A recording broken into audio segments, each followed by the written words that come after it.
numbers. 7,000 people in Mexico said to have been killed in drug-related violence since the start of last year. The carnage stoking fears on this side of the border that Mexico's army will not be able to keep a lid on it. Now, the Homeland Security Department revealing its plan to deal with the problem eventually, including the possibility of sending troops, the U.S. Army, the National Guard, to the border. Check this out from a hearing just yesterday.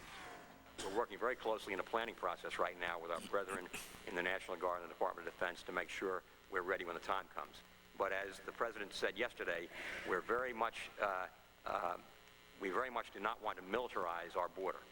So that is essentially a last resort, but we're planning for it if it becomes necessary. All right, that was part of yesterday's hearing, and in that hearing, New York Congressman Peter King, Republican ranking member of the Homeland Security Committee. And sir, good morning to you. Welcome back to our program here. You know what the Texas governor said about a month ago?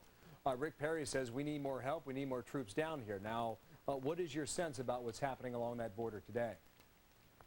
The border is definitely chaotic. This is very, very dangerous. We're talking about heavily armed cartels. You know, the murders were 7,000 last year. It could be more than 10,000 this year. There is a real danger of it spilling across the border. As it is, they do come across the border and carry out kidnappings in the United States, carry out murders in the United States. So obviously more has to be done at the border as far as keeping the violence from spilling over, and also to prevent American guns from going across the border from the U.S. to Mexico. Which has been a major complaint on behalf of the Mexicans. You know where the administration stands on this. They're clearly aware of what's boiling on the other side of the border. But as far as sending more troops down there, be it the Army, the National Guard, only as a last resort. In your view, is that the right call? I believe we certainly have to be ready to use the Army. But Bill, I mean, the concerns I have, I know Governor Perry asked for 1,000 National Guard troops. When we had the National Guard troops down there 3 years ago, that was to stop illegal immigrants, and it worked. And I was down there at the time with the Guard at the border, observing what they were doing. But that was not a particularly dangerous job.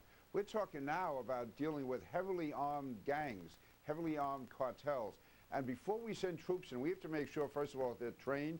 We have to know what the rules of engagement are, how armed they're going to be, how they're going to coordinate with the Border Patrol. One thing I think the National Guard troops could do, or Army troops could do, and that's to serve as MPs as far as inspecting vehicles coming down to see if they have guns going across the border. And so I'm not against the use of the Army at all at the border. I'm just saying before we do it, before we put any American in harm's way, we make sure that they know what their job is, they know what their rights are, they know what their duties are, and to make sure that they are you're saying with that the Border Patrol. You're saying that the mission has to be clearly defined. And I wonder, too, if you work in coordination or cooperation with the Mexican Army on the other side. We have to do that, and if we do that, to me, that takes away the jurisdiction of the governor.